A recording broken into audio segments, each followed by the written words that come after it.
Mesdames et messieurs, bonjour et bienvenue pour cette nouvelle édition de Midi au Caire qu'on commence tout de suite après cette pause.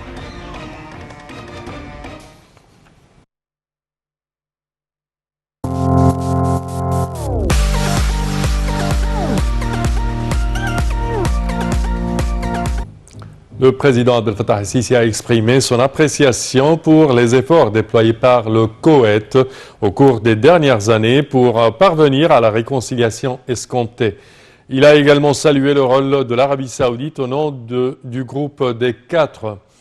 Le président a souligné que le soutien de la solidarité arabe est une constante de la politique égyptienne et ce dans le cadre d'un respect mutuel de la non-gérance dans les affaires internes.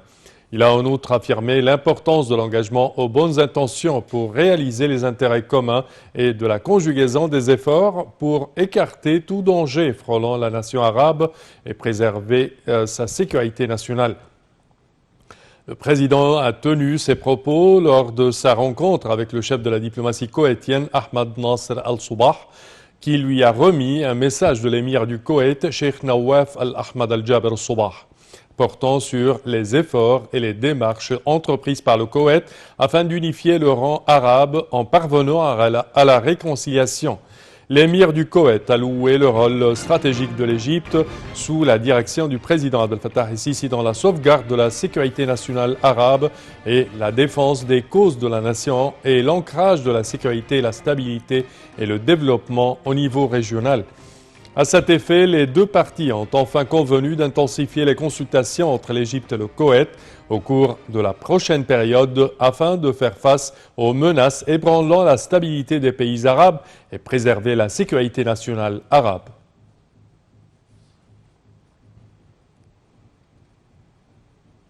Et le président Abdel Fattah el-Sisi s'est réuni avec le chef du gouvernement, Dr Moustapha Madbouli, et les ministres de l'irrigation et du développement local, respectivement Dr Mohamed Abdelati et le général Mahmoud Sha'raoui. La réunion a porté sur l'état d'avancement des projets d'irrigation, notamment les efforts d'épuration et de remblayage des lacs et des cours de drainage, ainsi que ceux relatifs à la réhabilitation des centrales d'eau potable et le traitement des eaux de drainage agricole.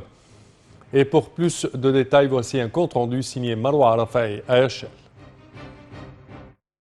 Abdel Fattah el-Sisi a ordonné de fournir des ressources financières pour le développement global de toutes les stations d'eau au niveau des gouvernorats de la République et de moderniser leur équipement selon les spécifications techniques les plus élevées afin de compléter le projet national de développement des villages de la campagne égyptienne.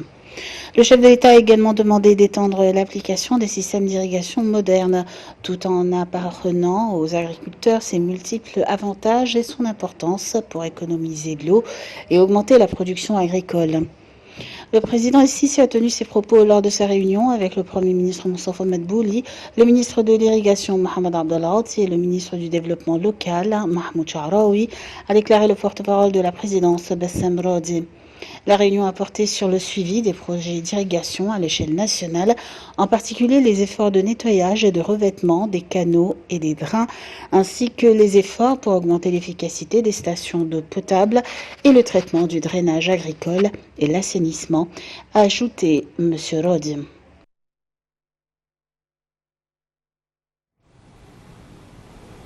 Et le président Abdel Fattah el-Sisi a reçu un appel téléphonique de la part du président du Conseil de souveraineté du Soudan, le général Abdel Fattah al-Burhan. Selon le porte-parole de la présidence, l'ambassadeur Bassam Radi, l'entretien téléphonique s'est notamment focalisé sur la coopération bilatérale entre les deux pays frères, outre l'évolution des dossiers d'intérêt commun.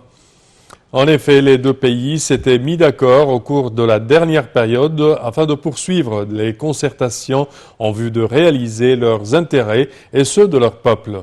Au cours de l'entretien, le chef de l'État a félicité le Soudan frère, gouvernement et peuple à l'occasion de la fête de l'indépendance, soulignant le plein soutien de l'Égypte au Soudan dans tous les domaines, d'autant plus que la sécurité nationale des deux pays est étroitement liée et qu'ils ont des liens indéfectibles étant deux peuples riverains du Nil.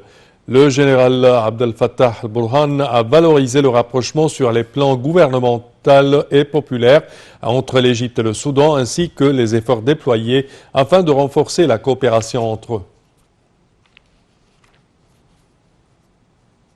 Et entre-temps, le Soudan doit participer dimanche à un nouveau cycle de négociations avec l'Égypte et l'Éthiopie au sujet du grand barrage controversé sur le Nil construit par Addis Abeba. C'est ce qu'a indiqué samedi l'agence officielle SUNA. Les négociations entre les trois pays sur ce projet éthiopien lancé en 2011 est destiné à devenir la plus grande installation hydroélectrique d'Afrique sont dans l'impasse depuis plusieurs mois. Les derniers pourparlers qui se sont tenus par visioconférence début novembre s'étaient conclus sans avancée. La rencontre aura lieu en présence du responsable d'Afrique du Sud actuellement à la tête de l'Union africaine. Le Soudan proposera que les experts de l'Union africaine se voient accorder un plus grand rôle dans les négociations afin d'aboutir à un accord contraignant au sujet du remplissage et de l'exploitation du barrage de la Renaissance. C'est ce qu'a ajouté SUNA, citant un responsable soudanais sous couvert de l'anonymat. Le barrage suscite des tensions en particulier avec l'Égypte, pays de plus de 100 millions d'habitants, qui dépend à 97% du Nil pour son approvisionnement en eau et qui craint que celui-ci soit réduit par l'installation du barrage. Notons que le Nil, qui coule sur quelques 6000 km, est une source d'approvisionnement en eau et en électricité essentielle pour une dizaine de pays d'Afrique de l'Est.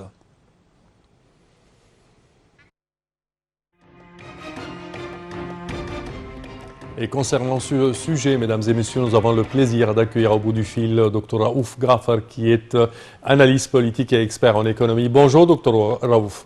Bonjour. Alors, comment voyez-vous ces nouvelles cycles de négociations entre les trois pays concernés par ce barrage de la Renaissance éthiopien? La seule chose qu'on peut dire, c'est qu'on espère pour la unième fois que les choses avancent. Parce que, franchement, moi personnellement, je ne peux pas comprendre comment l'Éthiopie pense sur ce sujet. Et nous avons déjà effectué des pourparlers et des négociations à plusieurs reprises, peut-être plus d'une dizaine de fois, sans avancer, comme vous avez dit. Donc, tout ce qu'on peut faire cette fois-ci, c'est qu'on espère bien que peut-être ils seront plus, je veux dire quoi, rationnels, peut-être, et qu'on peut aboutir à un accord qui soit juste et qui soit accepté par les trois pays. C'est tout ce qu'on peut espérer. Mais en principe, on doit avoir toujours l'optimisme que les choses avanceront. Notre position comme Égypte et Soudan est complètement d'accord. Nous avons une situation ferme et nous demandons une chose qui est juste. Et l'Afrique du Sud étant président de l'Union africaine et ces genres de pourparlers l'année passée ont été sous ses auspices. Elle est toujours du même avis que la situation égyptienne soudanaise est juste. Oui. Et j'espère, comme je viens de dire, que cette fois-ci, on peut avancer. C'est tout. Espérons. De point de vue politique et respect des accords internationaux, on parle que même les accords déjà entrepris au cours de la dernière décennie par l'Éthiopie, elle a renoncé à plusieurs accords. Comment voyez-vous cela sur la scène internationale surtout? Parce que si on parle du même comportement sur la scène internationale, que l'Égypte par exemple ne respecte pas ses engagements qui sont signés par des protocoles et des accords internationaux, alors là on commence à parler de sanctions, on commence à parler de réprimation. Ce n'est pas la même façon d'agir avec l'Éthiopie là. Absolument. Ce qui m'étonne, c'est que à propos de l'eau du Nil, il y a tellement d'accords qui ont été signés et acceptés par tous les pays Oui. du Nil. Oui, de l'aval du Nil. C'est pour 100 ans et plus. Donc, on ne parle pas d'une innovation, de quelque chose de nouveau, mais nous voulons simplement que les accords signés depuis des siècles soient respectés. S'appliquent, c'est tout. Oui. C'est pour ça que, comme vous venez de dire, c'est un pas que nous, personnellement, comme des copains africains, nous ne voulons pas le prendre. C'est qu'on peut justement demander aux Nations Unies de passer des sanctions sur l'Éthiopie, etc. Mais nous préférons que cette crise soit résolue dans l'Afrique. C'est-à-dire, pourquoi aller ailleurs si jamais on peut avoir une résolution raisonnable entre nous. Mais en principe, comme vous avez dit, c'est un problème qui a à faire avec des accords internationaux qui ont été signés depuis longtemps et que si jamais le comportement de l'Éthiopie ne commence pas à changer vers le positif, on peut très bien prendre des pas assez sérieux dans cette direction. Parfait, Dr Raouf Gafar, je tiens à vous remercier de vos explications. Merci à vous. Je répète que vous êtes analyste politique et expert en économie. Et nous enchaînons, chers téléspectateurs, avec cette information. Le président Abdel Fattah el-Sisi s'est réuni avec le Premier ministre, Dr Moustapha Madbouli, et le ministre des Finances, Dr Mohamed Maït, la ministre de la Santé et de la Population, Dr Hala Zaïd, et le conseiller du président de la République pour les affaires de la santé et la prévention, Dr Mohamed Awad Tagueddine. Selon le porte-parole de la présidence, au cours de la réunion, le chef de l'État a passé en revue les efforts déployés afin de contenir les répercussions de la pandémie du coronavirus ainsi que la mise à disposition des vaccins.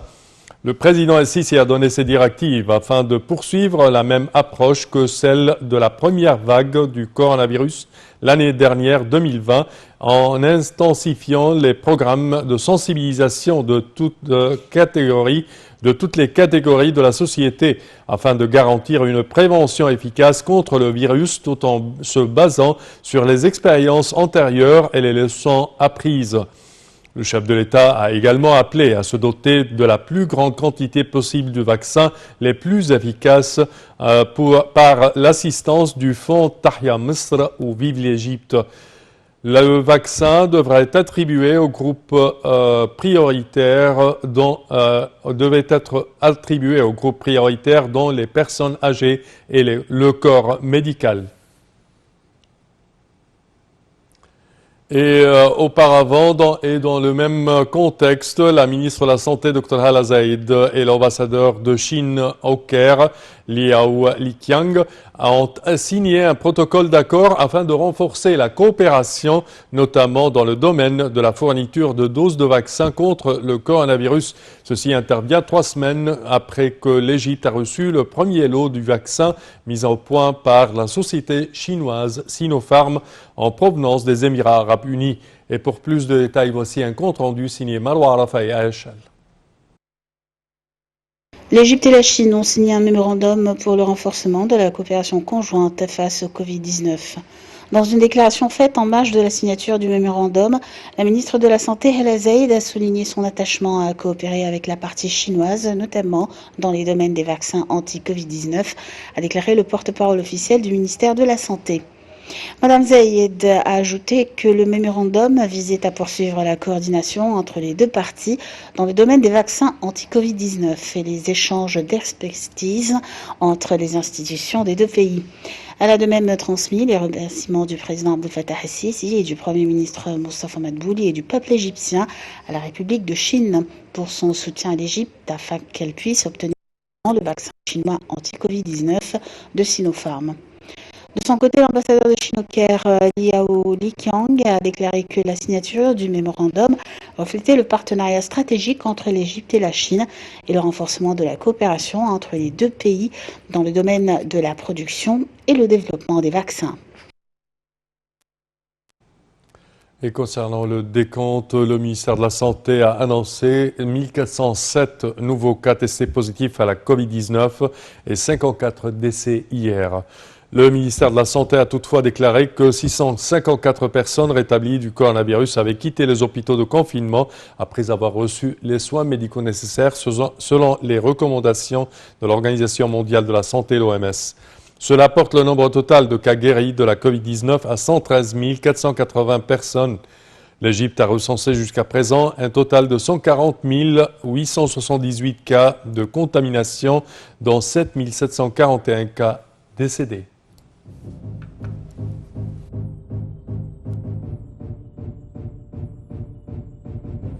Et ceci conclut, chers téléspectateurs, notre édition d'aujourd'hui de Midi au Caire. Je vous remercie de votre attention et je vous donne rendez-vous demain à la même heure. Merci.